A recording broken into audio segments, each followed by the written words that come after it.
You ask Tiger to solve. This deals with linear equations with one unknown. The final result is t equals 43/18. Let's solve it step by step. Group all constants on the right side of the equation.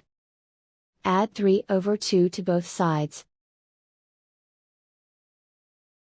Combine the fractions. Combine the numerators.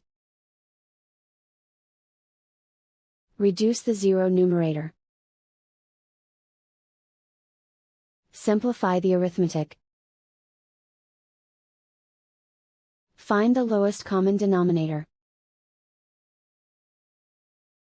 Multiply the denominators. Multiply the numerators. Combine the fractions. Combine the numerators. And so the final result is t equals 43/18.